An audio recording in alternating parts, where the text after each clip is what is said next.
aspiración de cuerpos extraños. Se define como una emergencia médico-odontológica de riesgo vital.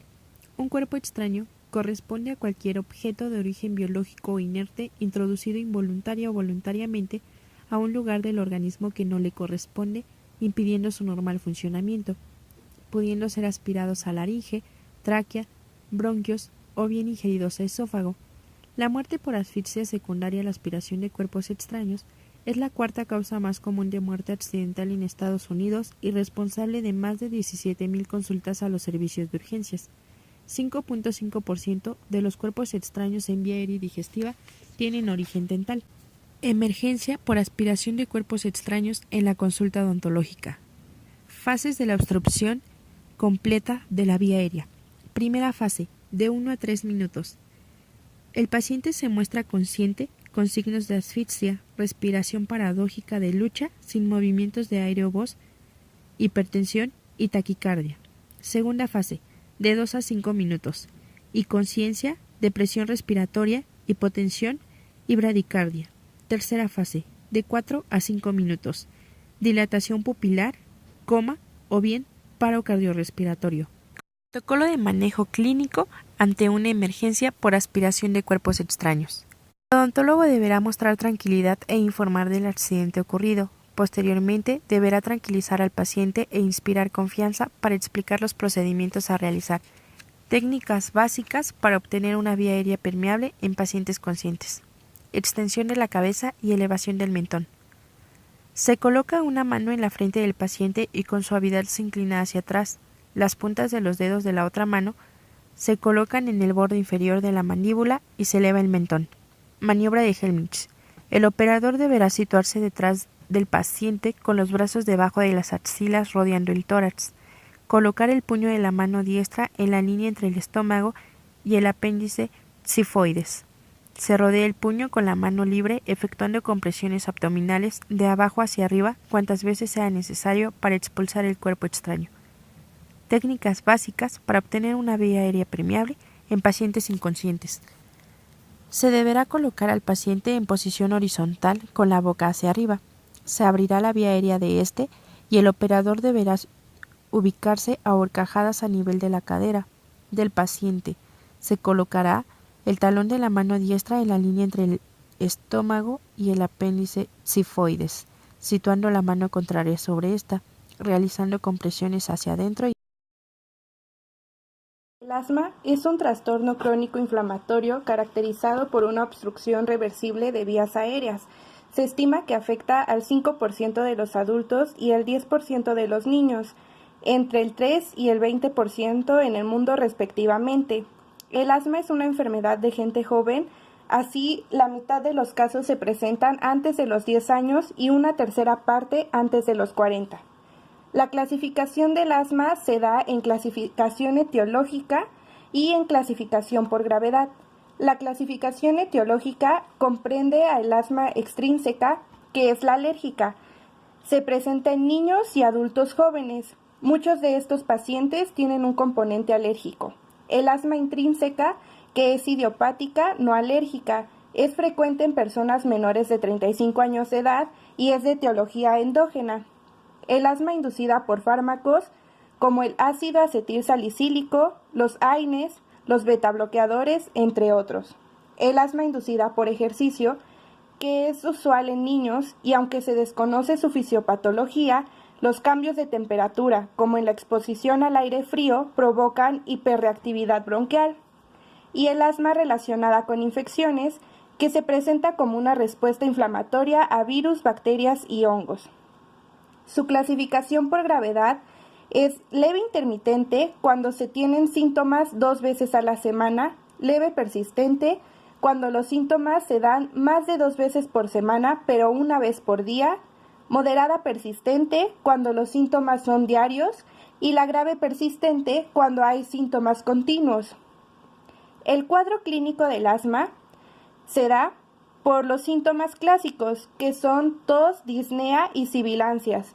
Estos varían en intensidad en cada uno de los ataques y pueden desarrollarse de forma gradual o repentina. Algunos de los síntomas que presenta el asma al momento de un ataque agudo Es la sensación de congestión pulmonar, el uso de músculos accesorios de la respiración, inquietud y ansiedad, taquipnea, taquicardia, elevación de la presión arterial, diaforesis, somnolencia, confusión, cianosis, aleteo nasal, entre otros. La ventilación pulmonar es el conjunto de procesos que hacen fluir el aire entre la atmósfera y los alvéolos a través de los actos alternantes de la inspiración y la expiración. Si éste se ve alterado, puede ocurrir un síndrome de hiperventilación. Pero, ¿qué es el síndrome de hiperventilación? Se define como un aumento de la presión arterial de oxígeno. Este puede ocasionarse por un incremento de la frecuencia o profundidad de las respiraciones, y puede ocurrir cuando el paciente presenta ansiedad o pánico. El número normal de respiraciones por minuto es de 12 a 20 respiraciones. ¿Cuál es el cuadro clínico? Este dependerá del tipo de hiperventilación. Puede ser aguda o crónico. La hiperventilación aguda se caracteriza por la alteración de la conciencia, mareos, trastornos visuales, dolor precordial, taquicardia, falta de aire, taquipnea, calambres, dolor muscular, tetania, ansiedad, tensión y dolor epigástrico, mientras que el síndrome de hiperventilación crónico se caracteriza por cambios de humor del paciente, cambios de posición, bostezos largos y recurrentes. Este tipo de hiperventilación lo hemos pasado todos al menos una vez en la vida o lo pasaremos. ¿Cuál es el manejo odontológico? Bueno, lo primero que debe de hacer el odontólogo es reconocer la situación, posicionar el sillón dental en una posición cómoda para el paciente, retirar de la cavidad oral materiales que puedan intervenir con la respiración del paciente, principalmente el dique de hule. Tranquilizar al paciente, pedir que respire lentamente. Si esto no funciona, se le va a pedir que respire en una bolsa. De esta manera se busca disminuir la acidosis metabólica. ¿Cómo prevenirlo? Lo principal es detectar de forma temprana y oportuna si el paciente tiene ansiedad o miedo. También buscar datos clínicos como las manos frías, temblores, sudores, palidez e inquietud, y tomar en cuenta los signos vitales.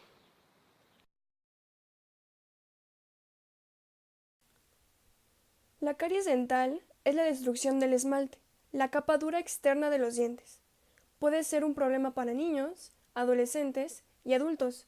La placa, una película pegajosa de bacterias, se forma constantemente en los dientes. Cuando se comen o beben alimentos que contienen azúcares, las bacterias de la placa producen ácidos que atacan el esmalte dental. La gran adherencia de la placa mantiene estos ácidos en contacto con los dientes y, con el tiempo, el esmalte puede descomponerse. Entonces es cuando se forma la caries. Las caries generalmente no duelen, a menos que se tornen muy grandes y afecten los nervios o causen una fractura del diente. Sin tratamiento, pueden llevar a una infección en el diente llamada absceso dental. La caries dental, que no se trata, también destruye el interior del diente. Esto requiere un tratamiento más extenso o, en el peor de los casos, la extracción del diente.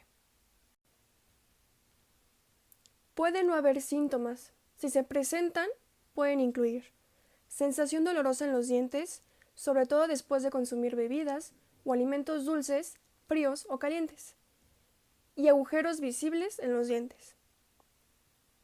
La mayoría de la caries se descubren en sus fases iniciales durante los chequeos dentales de rutina. Un examen dental puede mostrar que la superficie está blanda, y las radiografías dentales pueden mostrar algunas caries antes de que sean visibles solo con mirar los dientes. Como tratamiento, se puede involucrar rellenos, coronas y tratamiento de canales. Los odontólogos rellenan los dientes eliminando el material dental cariado con el uso de una fresa dental y reemplazándolo con un material como resina compuesta, ionómero de vidrio o amalgama. Las coronas se usan si la carie es extensa y hay una estructura dental limitada, la cual puede ocasionar dientes debilitados. Y un tratamiento de canales se recomienda si el nervio del diente muere como consecuencia de una caries o de una lesión. Se extrae el centro del diente, incluidos el nervio y el tejido vascular, junto con las porciones cariadas del diente. Las raíces se rellenan con un material sellante. El diente se rellena y en la mayoría de los casos se necesita una corona. Desafortunadamente, las caries dentales pueden tener posibles complicaciones como un diente fracturado, incapacidad para morder con los dientes, absceso dental, sensibilidad dental, infección del hueso y pérdida del hueso. La pulpitis es un proceso inflamatorio de la pulpa. La principal causa de este padecimiento suele ser la caries dental, pues logra penetrar el esmalte e incluso la dentina hasta llegar a la pulpa del diente. Suele suceder también por golpes, fisuras o fracturas dentales e incluso procedimientos dentales mal desarrollados. La inflamación está relacionada con infecciones bacterianas, aunque en algunos casos también puede desarrollarse debido a la periodontitis.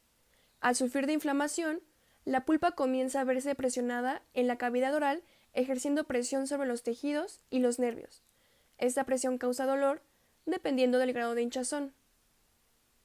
Existen varias etapas de pulpitis. La pulpitis reversible se caracteriza por la aparición de dolor frente a estímulos provocadores como frío, calor, cítricos, alimentos azucarados, pero tan pronto se retira el estímulo del dolor, desaparece. En la pulpitis transicional implica un proceso inflamatorio más amplio que provoca la aparición de dolor espontáneo, aunque no continuo, ya que lo acompaña periodos de calma. En esta etapa y en la pulpitis reversible, los analgésicos pueden ser eficaces. Y la pulpitis irreversible sucede cuando se produce un edema dentro de la cavidad de la dentina. Este hace que se detenga el flujo sanguíneo, lo que provoca una necrosis pulpar, es decir, la muerte de las células que conforman la pulpa dentaria, haciendo que la infección se desarrolle gradualmente, provocando un dolor espontáneo, insoportable, continuo, irradiado y referido, que se exacerba por la ingestión de alimentos calientes y que solo es aliviado con líquidos fríos. Primero, el especialista administrará antibiótico para reducir la intensidad de la infección. Si se trata del tipo reversible, la causa más común son las caries no tan avanzadas. En ese caso, se realizará el tratamiento para eliminarla y realizar la obturación. Cuando hablamos del tipo irreversible, el tratamiento a realizar es una pulpectomía, lo que se refiere a la extirpación total de la pulpa, un procedimiento quirúrgico en el cual el cirujano hace una abertura en la pieza dental y elimina por completo la pulpa. El absceso dental es una infección y un acúmulo de pus. Existen dos clases de absceso: el absceso periapical, que se da cuando el absceso se origina bajo el diente, es la forma de absceso más frecuente, y el absceso periodontal, que se produce cuando el absceso se origina en los tejidos que hacen de soporte de las piezas dentales, es decir, en las encías y el hueso.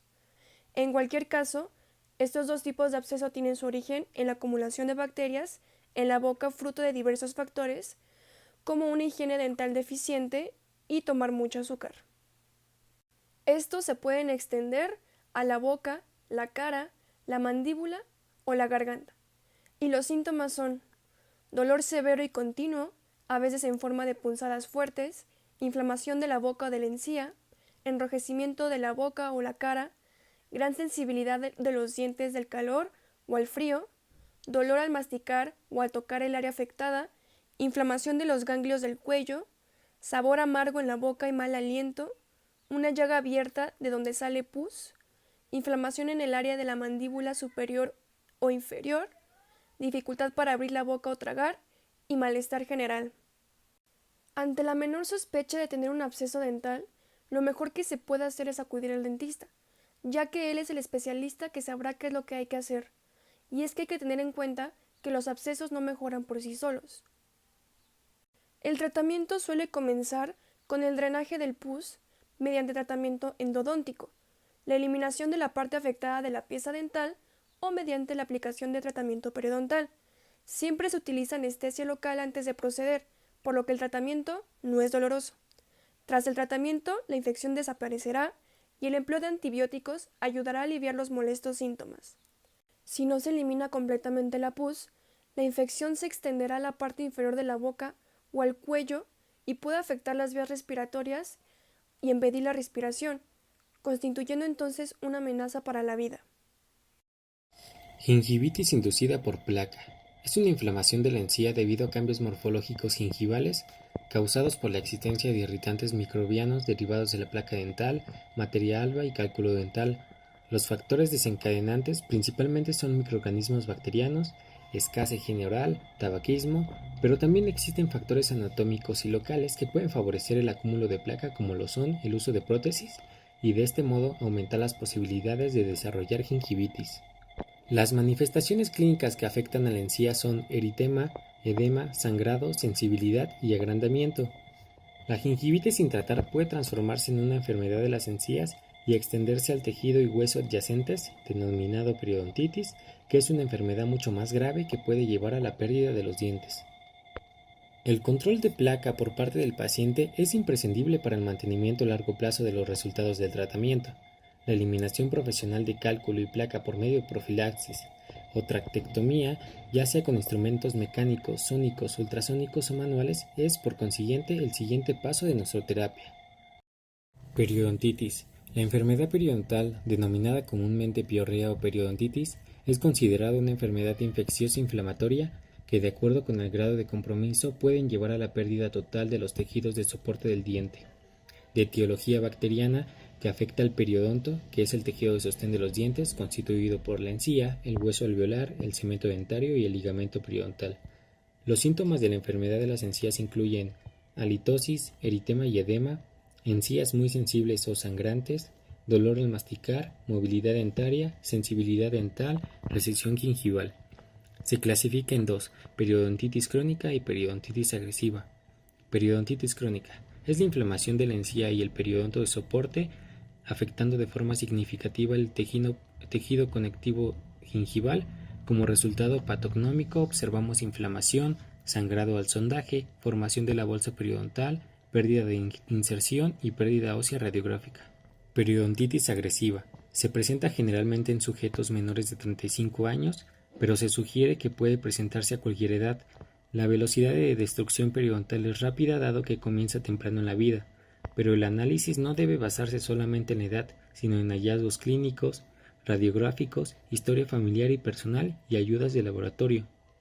El tratamiento se enfoca fundamentalmente en el control de la infección y reducción de la inflamación, buena higiene, profilaxis, antibióticos y, si es necesario, cirugía de colgajo, injerto de hueso y tejidos.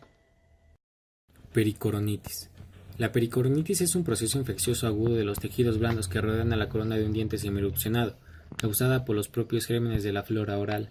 Se observa en pacientes jóvenes, entre la segunda y tercera década de la vida por erupción de cualquier diente, fundamentalmente de los terceros molares retenidos o parcialmente incluidos. Es caracterizado por la inflamación y dolor del tejido blando que rodea el diente retenido. Puede originarse a partir de una infección o por accidente mecánico. De origen infeccioso. Se produce a partir de los elementos infecciosos que circulan por la sangre o de los que ya existen en la cavidad oral, por accidente mecánico. Cuando el tercer molar inferior, que es el más frecuente, u otro diente retenido se encuentra cubierto en su porción coronaria por el tejido fibromucoso adyacente. El diente antagonista, que se encuentra brotado durante la masticación, traumatiza con sus cúspides esta fibromucosa y comienza el proceso inflamatorio que llega a la infección. Existen tres tipos de pericoronitis. Pericoronitis aguda, congestiva o serosa. Se caracteriza por dolores acentuados a la masticación, que pueden irradiarse a la faringe o a la rama ascendente de la mandíbula. Fibromucosa eritematosa por detrás del molar. Cubre una parte de la corona del molar y lleva a veces la presión de la cúspide del molar antagonista. La palpación de la región es dolorosa y puede sangrar a la menor presión. pueden palparse una adenopatía simple en la cadena ganglionar submandibular, que se localiza por debajo del ángulo mandibular de los terceros molares en brote. Pericoronitis aguda supurada. Se manifiestan dolores más intensos que se irradian a amígdalas, oído, a la región retromolar esturgente. El eritema se extiende hacia la faringe y al pilar anterior del velo del paladar. Aparece trismo o limitación a la apertura bucal de poca intensidad. Disfagia. Puede revelar una infección más grave que se confirma por examen endobucal. La palpación es dolorosa y la presión encima del capuchón mucoso y el diente provoca la salida de una pequeña cantidad de pus. Hay presencia de adenopatía en la cadena ganglionar submandibular, dolorosa a la palpación. Pericoronitis crónica. Los síntomas más acentuados son algias o dolor retromolares intermitentes. A veces se acompaña de trismo o limitación a la apertura bucal ligera y pasajera. Puede cursar con ausencia absoluta de síntomas, o estos pueden ser poco manifiestos como halitosis marcada, faringitis repetidas, gingivitis tórpida, adenopatía crónica o abscesos periamigdalinos unilaterales. Para el diagnóstico se deben de tener en cuenta los siguientes pasos: confección de la historia clínica, examen clínico, exploración de los síntomas, cultivos y antibiogramas, así como el apoyo en rayos X en radiografías periapicales, oclusales y panorámicas. Para el tratamiento se recomienda el uso de antimicrobianos, así como el tratamiento quirúrgico. Osteitis, término general para la inflamación de huesos. Vamos a encontrar 4 tipos. 1. Osteitis fibrosa quística, que va a ser la complicación del hiperparatiroidismo, en la cual los huesos se tornan blandos y se deforman. 2. Osteitis por radiación, descenso de la densidad ósea con un desarrollo posterior de áreas con una apariencia esclerótica. 3. Osteitis alveolar, infección en el maxilar que resulta muy dolorosa. Suele producirse tras una extracción dental o por el uso de determinados medicamentos contra la osteoporosis. Y 4. Osteitis deformante, o también conocida como enfermedad de Pellet. Comienza al final de la etapa adulta, asintomática, herencia autosómica recesiva, y el signo distintivo es el patrón en mosaico del hueso laminar. Espacios aponeuróticos. Una infección se puede definir como la implantación y desarrollo de microorganismos patógenos. Los procesos infecciosos de la región maxilofacial pueden diseminarse por vía hemática. Todos los músculos por su inserción natural delimita espacios virtuales que pueden ser potencialmente ocupados por gas o fluidos. Cuando un espacio acumula pus, este puede contenerse en el mismo espacio o posteriormente extenderse a otros. Existen espacios aponeuróticos que serán afectados de manera inicial, espacios primarios, y otros que solamente serán ocupados a partir de otro espacio, espacio secundario. El espacio primario abarca canino, infratemporal, submental y sublingual. Espacio secundario macetero, pterigomandibular, temporal superficial y profundo y lateral faríngeo. Infecciones no odontogénicas. Cialodenitis. Es la inflamación de las glándulas salivales producida por agentes bacterianos, infecciosos, viral, prototipo es la parotiditis. Sin embargo, en la actualidad, por el uso de la vacuna triple viral, que es sarampión, paperas y rubiola, suelen proliferar como un resultado de obstrucción por cálculo o higiene, y la inflamación se caracteriza por glándulas con secreción purulenta. Queilitis angular. Inflamación localizada en la comisura labial y comúnmente bilateral. Sangra cuando se han formado úlceras. Estas pueden ser agentes infecciosos por candidiasis albicans u otros, en especial bacterianos, relacionada con carencia de riboflavina y anemia por deficiencia de hierro. Se da en adultos mayores. Actinomicosis cervicofacial. Es una infección causada por bacterias oportunistas del género Actinomyces. Ocasionan una enfermedad granulomatosa que ocurre con mayor frecuencia cervicofacial, del 60 al 65%, en abdomen del 10 al 20%, pulmones y piel. se va a dividir en aguda, subaguda y crónica.